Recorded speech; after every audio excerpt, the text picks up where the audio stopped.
know where the treats at. Is this the passing of the torch, right? Is this what this signifies? It comes down to that front office and what they feel is most important. The champ is here. We've touched down from a higher plane. Why you landed here? We always look forward to that week because it was always intense. You know that we ain't coming back. We got to. The man, the myth, the legend, Dante Hall. My favorite player growing up was Dante Hall. I love you guys in the show, but Dante was my guy. Get to dashing because you done on the warfield. Chief Concerns is presented by BetOnline and Olipop. Marcus Dash here from Chief Concerns, and ladies and gentlemen, it is that time of the year. It's football season, and you know what that means? It means it's time to get in on BetOnline. BetOnline is the world's most trusted betting platform and your number one source for everything football. BetOnline has every stat, every matchup, and even live odds and spreads to bet on during the games. Think you know your stuff? Get in on our $200,000 mega contest and pick 5 games against the spread every week for your chance at weekly prizes and a share of $200,000. When the game's over, head on over to our online casino and get in on a game of blackjack or poker or unwind with one of our 150 slot games. Head to the website today and get in on the action. Bet online. The game starts here. Come on, baby. Go. Yes. That's a first down. This football season, I'll be putting down normal sodas like Coca-Cola for Olipop. Olipop offers a healthier alternative with its low sugar content and natural ingredients. Olipop is more than just a drink. It's a wellness companion that supports your digestive health. Packed with prebiotics, this fizzy elixir helps promote good bacteria in your gut, leading to improved digestion and overall well-being. So go ahead, click the link in the description and use promo code SODALOVE and get your can of Olipop so you can enjoy the game guilt-free. Go Chiefs. Use the promo code SODALOVE for 15% off now. Hey guys, welcome to another episode of Chief Concerns, the post-game show. This is a Christmas holiday weekend, and the Chiefs won 27-19. I'm Marcus Dash. Right there in the middle is Jason Dunn is a special guest here tonight, and my brother Teja Dash. Guys, 27-19. The Chiefs undefeated at Arrowhead for the first time since 2003. Where my man right there in the middle, he did that back in the 2003, 8-0 at Arrowhead, and now they're doing it again. And, 27-19 to beat the Texans in a really hard-fought game. Guys, what was your kind of general thoughts on this one tonight? I tell you what, I think they played a solid game all the way around. It was some good flow and tempo as far as offensively what they did.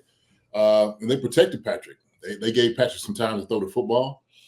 Patrick was able to do some more magical things with his legs, which I wasn't expecting for him to do, but he came in and he showed me up. I said, I'd at least rest the guy for a week, and it looked like he wasn't even injured. So now they did a great job getting the ball, spreading the ball around to obviously the wide receivers. Hollywood Brown getting the catch, a couple of catches, getting a couple of looks.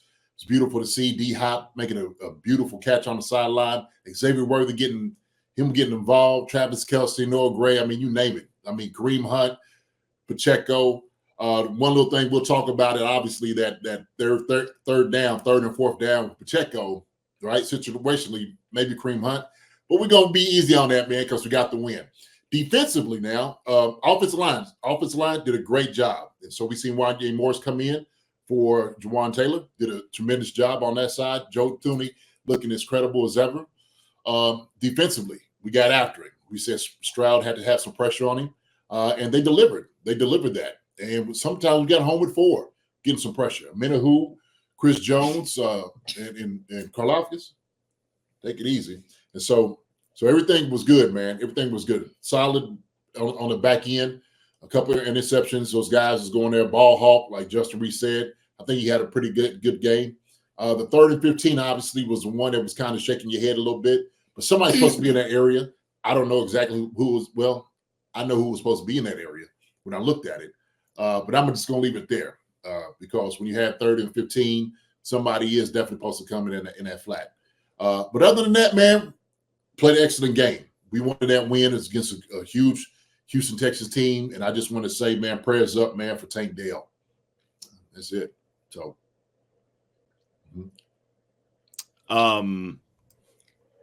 first off, that's 6 or 8 turnovers the last 2 weeks that we've generated, right? Right. This is after talking about how we have not been generating turnovers this year. We might actually end up with a pretty good plus minus by end of year because of these last 2 games. Yeah. If we keep it up, we're going to be top 10 after being bottom 8 or bottom 9, whatever we were before. Yeah. That's awesome to see. We're being more opportunistic because we're getting after the quarterback a little more. We definitely got after Stroud a lot more, even without blitzing, which is also a nice thing to see. We didn't have to bring pressure to get pressure on him. 2 sacks, 9 tackles for losses, 11 QB hits. Last 2 games have been a lot of those.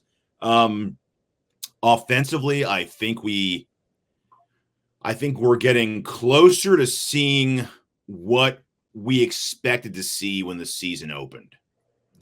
I think just a plethora of options for Mahomes to find somebody. Never pressed. I felt like he didn't force the ball to anybody at any moment. I felt like he wasn't scrambling to find someone. I felt like when he took off, it was the right times to take off. It wasn't because he just couldn't find anybody and he had to. I felt like there were good moments to do so. It was wide open to do it, even being hobbled, right? But multiple completions. I think he had at least 4 receptions by our 3 top receivers. And it was just nice to see him just every time he threw a pass to somebody, it was to a guy that needs to hold a defense accountable, right? It was to Hopkins, it was to Worthy, it was to Brown, it was to options that, that can do something with the ball in their hands. All of them can, and all of them are someone that a defense has to always account for at all times. So if someone's getting hot and the defense keys in on them, you go right to the next guy who's wide open. So it was just nice to finally see in this late part of the season, us to look like the way that we were expecting when the season started. Yeah, definitely. And I think, like I said, this by no means has been a finished product. So obviously adding on another spice with Hollywood Brown just added on to what our offense could be. And what I do love is there was, spots where Patrick was getting the ball in his hand quick. Like it was just, hey, I know I'm going to throw the back shoulder D-Hop or Hollywood Brown or Xavier Worthy. I'm just going to let this thing fly. And I think when we're in that type of rhythm, that's the way our offense looks. That's the way our offense should be, right? And so I know we threw one up top, man, to Justin Watson. He didn't really get it. But, hey, that being open. That was there. It was there. It was there. So Worthy's touchdown was there too. I think someone maybe has to remind him that it is NFL rules, so it's 2 feet. It's 2 feet in bounds. I think he still thinks it's 1 after all these weeks of the season. So someone just remind him, gentle reminder before every week. Someone should do that. By the way, 2 feet. 2 feet. Well, watching D-Hop is just showing how to save grass, and also too, like I said, make that catch over the shoulder. You want it to the outside where his hands is out here. He's not necessarily facing it up this way. Make it difficult because you have to come down. If he catches like this over his shoulder, that's touchdown all day. Keeping his feet in bound and just catching it that way or fell away. We also have different guys who can draw the defense out away from the middle and the short areas too. You can just switch off different guys to draw people out all the time if you want. You can just so much with the guys we have now. They're guys who can catch deep balls, 50-50 balls. Just so many options for him now. Yeah. So what do you think? This is my grandson Avery right here. Okay, he's an avid football player, basketball player. He does it all. I told him he's going to be the next Avery Elmore. That's what you're going to be. Better than Patrick Mahomes, or just right up with Patrick Mahomes. All right, real quick, what do you think? What did you see? You don't know? Yeah. How did Patrick play today? Can you answer that? Good? Okay. Yeah. All right. What about defense? Defense played good, but short passes, they couldn't really stop it. Yeah. Tank Dell was hurting us a little bit, wasn't he? Yeah, he was. Mm-hmm. On the short passes, they were mid. They were mid for sure. On the shorts. They were mid on the mids. As far as the passing game, though, which obviously Avery said Patrick Mahomes played good today. And you guys kind of mentioned the Hollywood, Xavier Worthy's emergence. I mean, his continued growth every week. Every week they're trusting him more. Every week it's more targets. It's a continuous, I think last week he had double-digit targets. This week he had double-digit targets again. So it's continuous now. They're starting to give him more and more and more. Yep. And Hollywood Brown, I know JD said on the show this week, 25% of 30 snaps he was looking for today. I don't know what his number was, but he got in quite a bit. Yeah, 8 targets and 5 catches today. I mean, I wasn't expecting that from him. I think his Vegas line was over 1.5 catches and 16.5 yards receiving. And I took the overs on both of those. But in the end, with 5 for 45, he hit those things pretty easily. Like I think his first catch was over that. And I know, Tej, you mentioned like it seems that we're starting to get a little bit of what we were supposed to have to start the season. Obviously, minus Rashee Rice, but plus DeAndre Hopkins. But the run game, we'll get to the run game in a second here. But the passing game just looked more fluid, looked more consistent. It just looked there was more of a rhythm and kind of a real good look at what we're going to get this offense as we go into the January and February months. It looks like things are starting to click a little bit. Maybe that was one of the reasons why Mahomes didn't want to miss this game, because this is one of the last kind of games where he'll be able to fine tune. And also the first game, he'll actually get to be on the field with number 5 in Hollywood Brown. I mean, what did you guys see in the passing game today that you haven't seen in the previous weeks? I had to say probably, like you said, the fluidity of it, some of the quicker passes coming out. We threw a slant route to Xavier Worthy. Come on, man. We haven't seen that. I don't think we've seen that all year.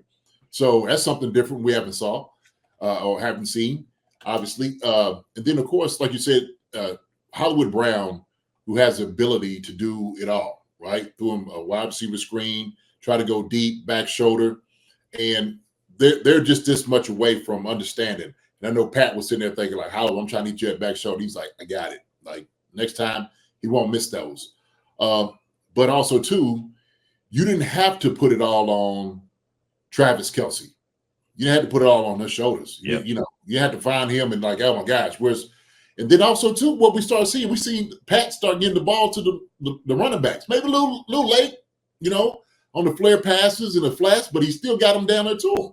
So I seen a lot of that we just hadn't really seen on a consistent basis this year. But, man, other than that, man, I think all these guys were following on all cylinders. When you have weapons like that, man, I mean, you just got to, hey, man, spread it around. Spread it around. You got so many guys out there to make plays. So I love that part of it. So just key in on a guy until defense takes notice and then go to the next guy. Just take what they're giving you. You don't have to force anything with the amount of guys we have who can just get open one-on-one. Yeah. Well, you want to say bye real quick? Hold on. He's going to say bye real quick. He's going to sit there for about 10 minutes. We're going to go watch the other show. We're going to get out and throw some ball real quick, okay? All right? See you in a minute. Tell the fellas bye. See you, buddy. Later, bud. Good analysis, man. Good analysis. So, got to do another one, okay? See you in a minute. All right. Now, as far as the running game, I know we talked about it. It seemed like there was a little bit more of an emphasis to kind of run the ball today. It seemed like our drives a bit more balanced, at least than we've seen previously.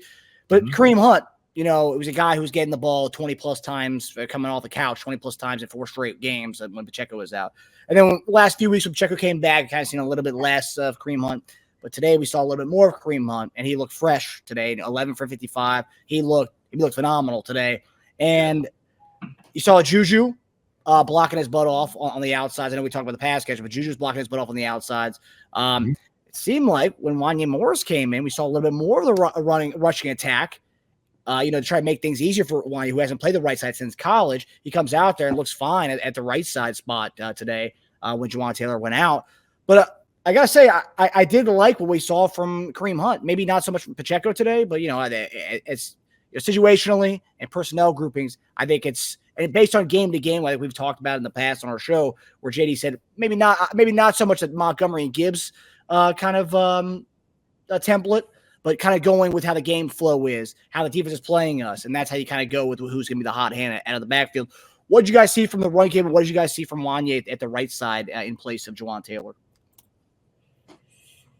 So I mean, I stand by what I said. Really, I think sometimes you have a particular tool for particular things, right? Sometimes use a hammer when it's needed, use a screwdriver when it's needed, right? But you don't use a hammer for a screw, put in a screw or a bolt. You use a screwdriver, and I think we should do the same thing with the Chiefs. So when we know it's 3rd and short, obviously somebody who's better suited for it is Kareem Hunt. Not saying that Pacheco can't do it. If you do run Pacheco, I think you had to do a little bit more traps. I think you had to do something more lead back. As far as like trying to run zone, it's a little tougher to do. We've talked about Kareem Hunt doing a masterful job with that little turn his back and getting another yard or 1 or 2 with his push with his legs. And so Pacheco's just has where he's churning his legs that he'll get caught up in the wash and may not go anywhere. Where Kareem Hunt has that push. He could push the sled. He could push the pal. And that's what I love about it. So that as far as like with Pacheco and Kareem Hunt, it has to be the flow. Bring them in and out. It's a good change of pace. Don't just give them a series. Hey, let a guy come in particularly for what you want him to do.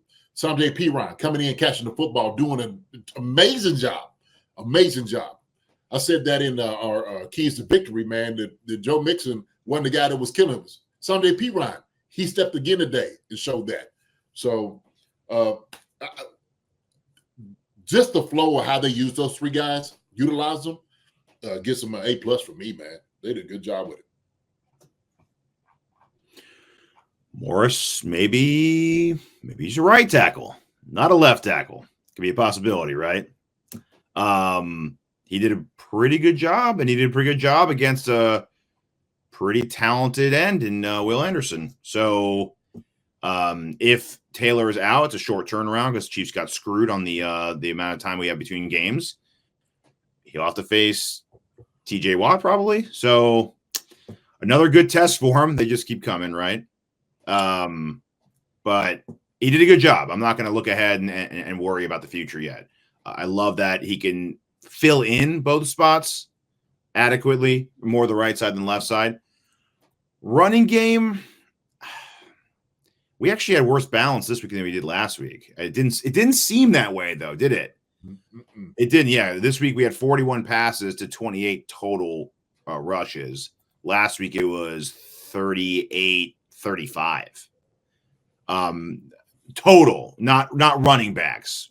So running backs last week it was 27 carries. This week it was, I think, 20 carries. So a lot less in general. I thought Pacheco was going to have a better game. Maybe we just need to do a better job of riding the hot hand, I guess. But I don't think we hand the ball off enough to, once we figure out who has the hot hand that game, there's not that much handoffs left. Like I think we figured out that it was a Hunt game by like the late 3rd quarter. It was like, oh, okay, only 1 more quarter to hand the ball off. We didn't hand the ball off that much after that. Even with the lead, we were just throwing first downs, trying to get first that way. So it was interesting. I just want to see us run the ball a little more. I think Dungy even touched on that at halftime. He wants to see more of a ground game from us, and I think we need to get that right. Not that I want to force the run, but playoff time, it's going to be important. Pacheco was very key in the playoffs last year. We need to have a good run game going. I know. Yeah. Right now, as people said, Chiefs are dying hard to trying to get their passing game on track. Our passing game probably looks better than our run game right now. So we need to get that going a little more consistent. And I'd love to see a game where both Hunt and Pacheco have good games. That'd be nice. Yeah, I do believe that we do need to run the ball a lot more than what we did. And sometimes we was put in precarious positions, like on 3rd down, the second, because we had to throw the football, because it was like, oh, okay, it's 3rd and 7, it's 3rd and 6. Okay. And I'm like, how come we're not starting off running the football? Like still same thing, eating up the clock. And the thing is, it's our MO. I don't care how much we look at it, that is our MO. So Kareem had 11 carries for 5 yards. Isaiah Pacheco 9 for 26. Then you got 3 to Xavier Worthy. I mean, that's what you're looking at. That's the sum of what you're doing. But I agree with you. Going deep in the playoffs, you have got to run the football. You have to. And I think maybe part of why we were passing the ball around is because we did have Hollywood Brown out there. We want to try some things out with him. Sure. Give him some looks. But don't take away from the run. Don't do that. Like you set yourself up better when you have that ability for play action, under center, to do all those different things. Like Mike Brennan said, just a thought, don't line up and shotgun on short yardage plays. Yeah, I don't like that either. But if you're going to do that, still run a trap, still run a lead back. You could bring guys in motion and let them lead into the line of scrimmage. Because it takes a second to hand the ball off from back there, right? It's not running straight downhill. It's kind of run from the side and then go. So I agree with that 100%. Another thing he said, another crazy thought, a right tackle in college might be better at right tackle than left tackle in the NFL. So he played both. Wanya played both. The thing is, I think they believe that's why he was valuable. He was taken in the third round because he could play either position. But that's a great thing because he was able to come in for like a Juwan Taylor at the time when we needed him. And he looked comfortable over there. So maybe a little bit of that rest might have helped out his legs as well.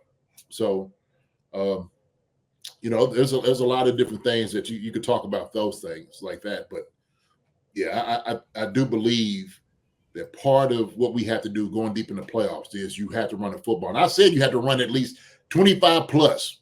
That's what I said. It's got to be 25 plus rushing. That's where it's got to be. You got to look to have at least up to 30, somewhere around that. 28, beautiful. Let's live there. You're saying total or with your running backs, solely running backs? With your running backs, I was saying 25 plus with your running back. Now, if you get there at 25 plus total and everything looks good and they're breaking out and shoot, cool. But if you sit over and you look at your running backs and your running backs got 20 carries, it's not enough.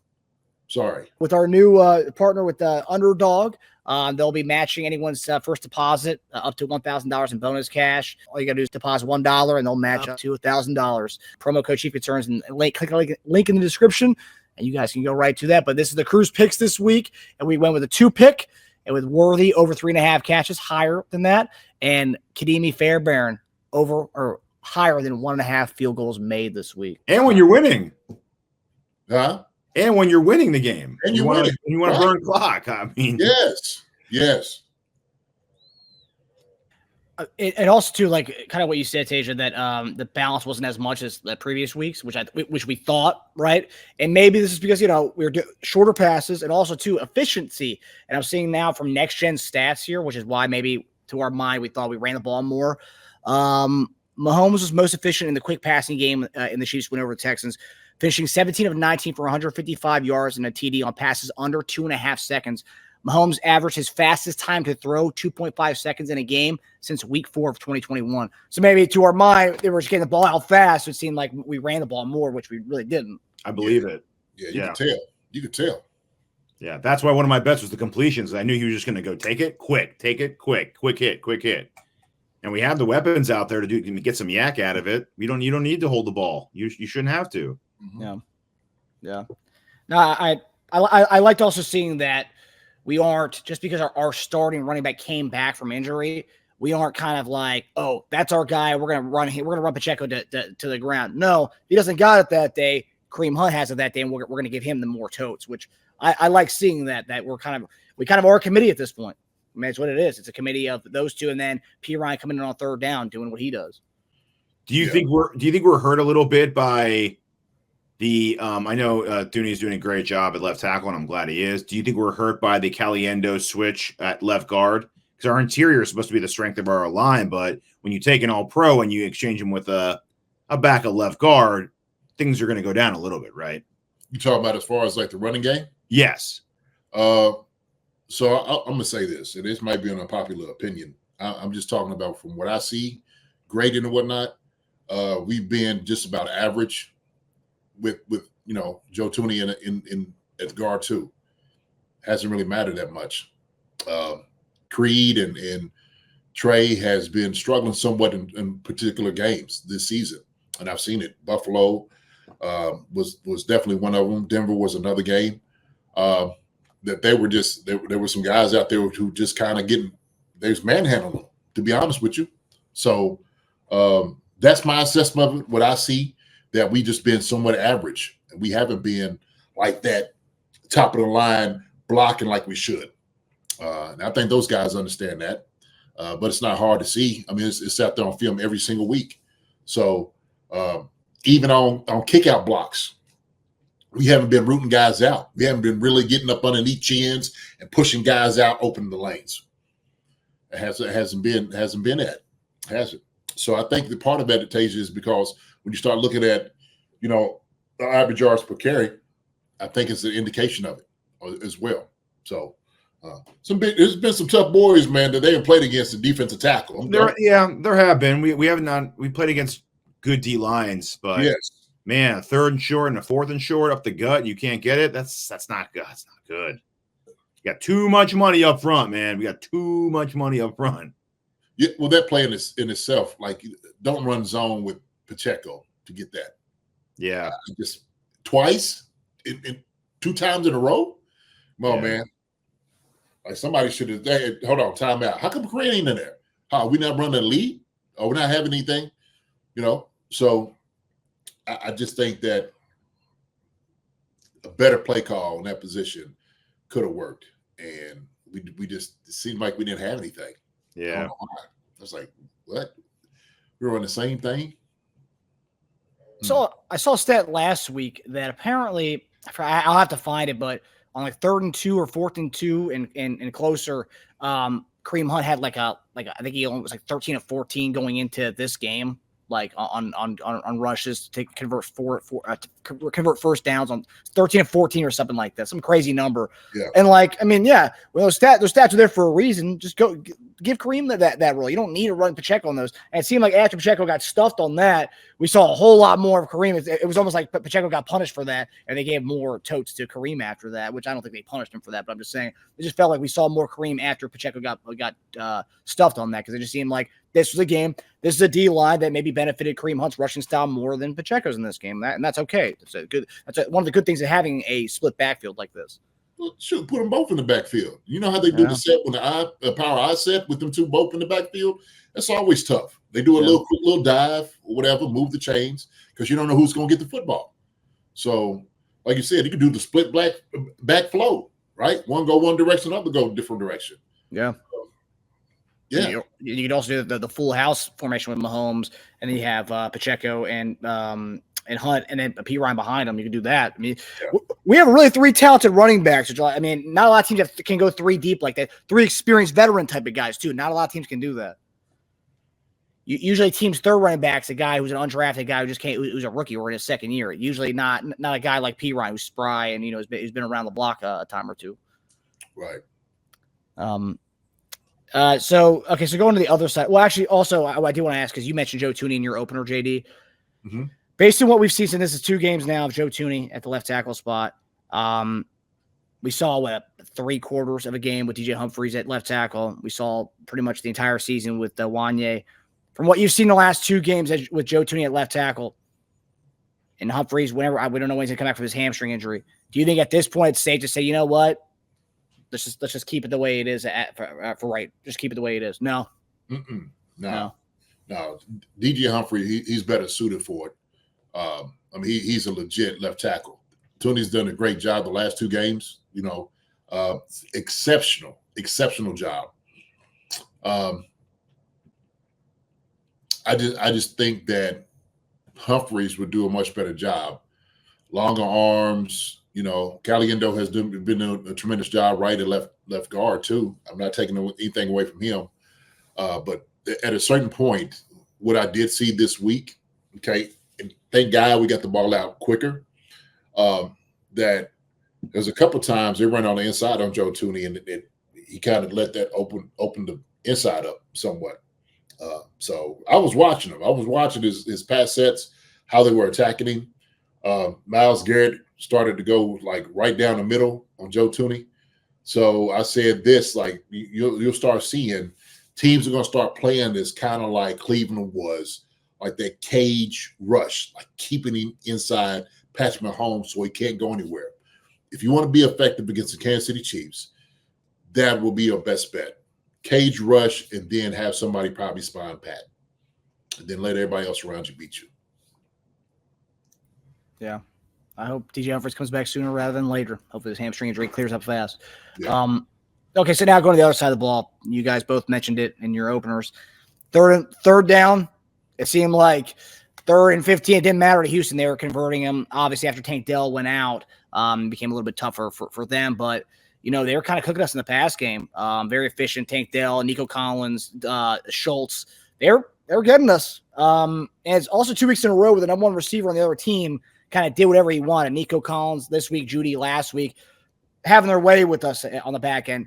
Austin, that Trent McDuffie gets his 2nd interception in consecutive weeks, so that's pretty sweet. To not going to getting a pick in his first few seasons to getting 2 in back-to-back weeks. So there you go for McDuffie. But what are you guys making on the back end? Jaden Hicks looked good. He had the pick today. Another back-to-back weeks for interception for him. But it's not sustainable to keep getting cooked by number one receivers on the other team. At some point, it's going to come back to bite you when you have Judy doing it to you and then Nico Collins doing it to you. What are you guys seeing from the back end, JD? What's concerning you and alarming you about what you saw from the back end? If we're going to do press coverage, I mean, you got to put your hands on a guy immediately. And what I saw against Teja Dash, he's a smaller receiver, almost like a Tyreek Hill type of guy. Put your hands on him right now because he's so quick and so fast that once he beats you off the line of scrimmage, it's over. Like you're just going to play a catch-up. And Najee was playing catch-up a couple of times on him, just in that trail technique. Batel's a very good receiver. Nico Collins, very good receiver. Same thing with Joshua Williams. He runs good routes. He's somebody, man, I've been impressed with just watching him these past couple of years, man, and Nico Collins. I really didn't actually see him being this type of receiver. Really, I didn't. So sometimes it's just the fits. But I do believe sometimes getting your hands on these guys is going to help out tremendously. But yeah, they wanted to do whatever they want to do. Out route, had it early, deep route. They're a very good football team, very good receiving core. They are. Tank Dell is one of the guys I wanted to get here. I've been put out, when we was coming out of draft, I was like, man, I love to have a Tank Dell. Love to have a guy like him. But yeah, I mean, you see it. You see why he's so dangerous. Also, too, Schultz, another guy, good tight end. So we knew it was going to be a hard task anyway against these guys once Nico got back. And Stroud does, he put some balls on guys. I was just like, daggone, that's a pretty high level throw. Yep. What he's doing. So I think that's it, man. As long as we're able to get, like you said, pressure or bring pressure from 4, it's going to help these guys out a whole lot. And then Nelson being here. I don't think he got any reps, but Nelson is going to be able to help out our secondary as well. Maybe we learn our lesson from rushing a guy back when he's not been playing football for a long time, like we did with Humphreys. Mm-hmm. Take your time. We don't want to lose you for the next 6 weeks. So yeah, take your time. Dell was killing us. Dell was on his way to his best game of the season. He had 6 for 98 and a touchdown. That catch on that injury, man, that was beautiful. I mean, I don't like that he had the touchdown there for obvious reasons, but that was really impressive. It was if I wasn't a Chiefs fan, it would have been really nice to see him catch that ball on such a bad injury, because there's nothing worse than seeing a guy get injured, nothing worse on top of it than seeing him drop it on top of the injury. So, but he was killing us, and I didn't expect that. Nico, I thought, would get his. Dalton Schultz, man, he was getting us good, and it improved a lot after Dell went down. He leaned a lot more on Schultz after that. But, that's tight ends, the Chiefs. It's been kind of our MO. 3rd and longs, I actually thought it was a lot worse than what it was, too, because it just seemed like they kept getting them. And I was like, man, what's their – so, yeah, they had a 3rd and 12 they didn't get, a 3rd and 10 they didn't get, 3rd and 13 they got, 3rd and 20 they didn't get, 3rd and 9 they didn't get, 3rd and 15 they got, and then that 3rd and 20, 3rd and goal from the 20, and then 3rd and 11 that they didn't get.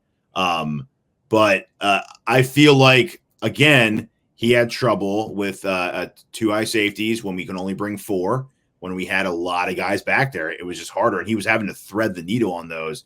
I mean, he's an elite talent. He's had a slight sophomore slump this year, but you can see it why, he's one of the elite, and he cares a lot. I love the emotion from Stroud. But he had to really pull out the bag of tricks and kind of pull some of those Mahomes cards to be able to get some of those passes off. I did think the Schultz was a little push off on the touchdown, but whatever. We got plenty of calls in that game. I'm not going to complain about it. But yeah, our defense they showed up. 2 sacks, 9 tackles for losses, 11 QB hits. So we were all over him a lot. On some of those that he was making, we were hitting him right afterwards. So kudos to our defense for coming up big. I know we're like kind of not begging, but we want Steven Nelson. We want to be able to see Steven Nelson, the PFF grades of, being a press man-to-man corner last year off the charts right next to McDuffie. We've been kind of dying to see him play. And obviously, hopefully they're just kind of getting him back into shape because he wasn't playing. He quote unquote retired. They came back. So obviously he hasn't been like in game shape. Right. So, and maybe we did learn something from the DJ Humphries thing, but I will say this, we are going to see kind of the talent pool, the depth that we have. These guys may not be top echelon guys, but we are kind of getting to see the Keith Taylors of the world, the Roland Wallaces of the world, to kind of get involved a little bit to see what they can do. Roland Wallace had great coverage on that in that red zone stand when he was guarding Schultz. I think they were trying to get it to him on that 3rd and 20 and the goal line, or 3rd and goal at the 20. But Roland Wallace was stuck to Schultz like glue, and then Keith Taylor. He looked pretty solid too. I mean, these guys may not be your top number 2s, but they are showing that they can be depth pieces, which I do like that aspect. But I do really want to see Steven Nelson. I hope that happens soon because I like to get him acclimated before we get to January in the second round of the playoffs after our bye. So, yeah, I mean, depth is good. Having depth pieces, but if you having those guys, you calling those guys to go and cover like a Nico Collins or somebody.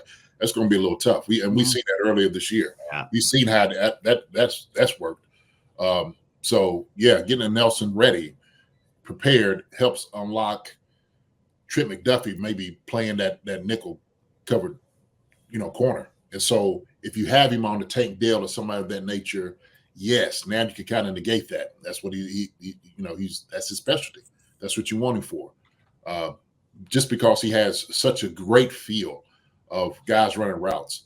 Like when I watch Trent McDuffie, man, I'm serious. The way he's able to not just like stay in guys' hips, but like anticipate the route that they're running. I watch his IQ out there, and I'm just like, man, this dude is on guys.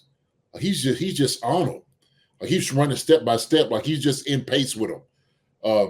In some corners, you see, like they kind of back up and they kind of smother guys. They just won't let them beat you deep. But Trent doesn't matter if you get on his level with him or not. He's like, yo, go on, get on the level. I'm still going to stay in your hip. And so I know sometimes like DBs, they because they're so athletic, they can react to things so fast. Trent has a little bit of both: reaction, speed, quickness. He has all of it, man. I'm just like, man, this dude is really, really good, really good. So I think that's what makes him such a tough matchup on wide receivers. So, and now he's adding the ball hawk to his resume too. So to 2 picks in 2 weeks. There you go. Come on, baby, let's go.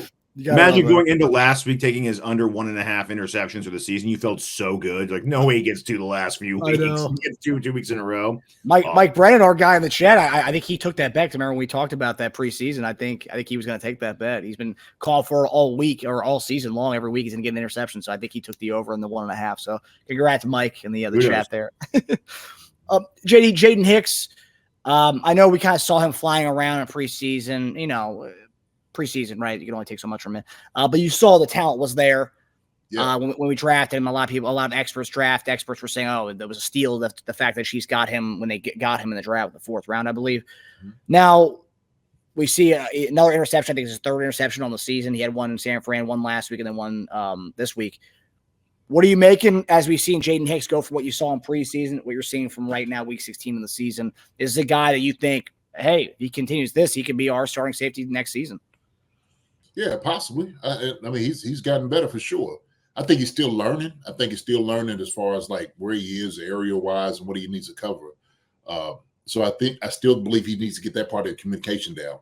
But he is learning. And when he's there to make a play, he's going to make it. That's what I love about him. He's like a missile when he comes in to hit. He's got a lot of passion, can cover guys.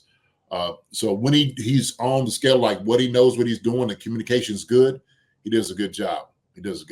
So Yeah, he's definitely a guy that you could definitely start next year if for anybody, any of these teams out here, he's a starter in the NFL. I'll say that.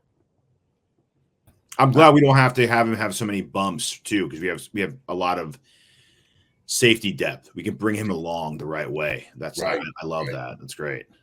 And they just elevated Deion Bush from our practice squad, so now we got him back in the fold too, right around playoff time, which is fantastic. Yeah, just have another veteran guy who's been around the block a time or two with this team, so it's definitely good to have those kind of veteran pieces in the safety room. And also too, I gotta say one thing about Hicks, which I've noticed since he's been getting more playing time. That guy's always around the ball, where it's like sometimes Brian Cook, he kind of gets lost in the fold. I don't even see six around at all. Jaden Hicks is always around, whether he's making the play or not. He's always around the football, which is, pretty good for a rookie to kind of be in the fold or whatnot, especially being a ball hawk the last 2 weeks. So you got to like that aspect. Yeah, but you catch a dude like that peeking. You don't be too,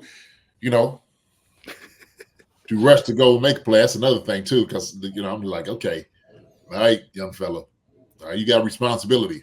Yeah, I get you sticking your nose in there, but play what you had to play first, and then you come in and come later wood. So yeah, the offensive coordinators on the other side said we're going to bait this 21. We're going to bait 21. Yes, sir. You best believe it. I know I would. I'd come in there like, look, 21. You see him? He's nosy. He likes nosy. He likes being around the football. Let's give him everything that he wants then, okay? Nice double move or something like this, we'll set him right up. Yeah, but all around, 27-19, yes, there's things we could pull that were negatives, but overall positive. Chiefs undefeated at Arrowhead this season.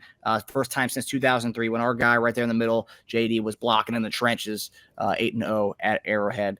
So Chiefs moving on, and now they play football in 72 hours, not 72 hours, but 4 days away. We'll be playing back on TV against the Pittsburgh Steelers, who are playing right now against the Baltimore Ravens. But guys, that'll do it for us. Do you guys have any final words before we head out of here? Great win against a very talented, well-coached football team. Houston Texans, we know, is one of the better teams in the NFL. But this is a great team win. It really was for the Chiefs. So, yeah.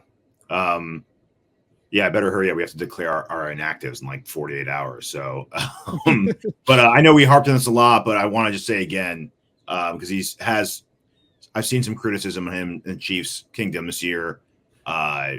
Worthy, 19 touches the last 2 weeks, 6 carries the last 2 weeks for 40 yards, and 2 touchdowns. So, and 22 targets. So he's, it's coming. It's coming. Stock is rising big time. Mm-hmm.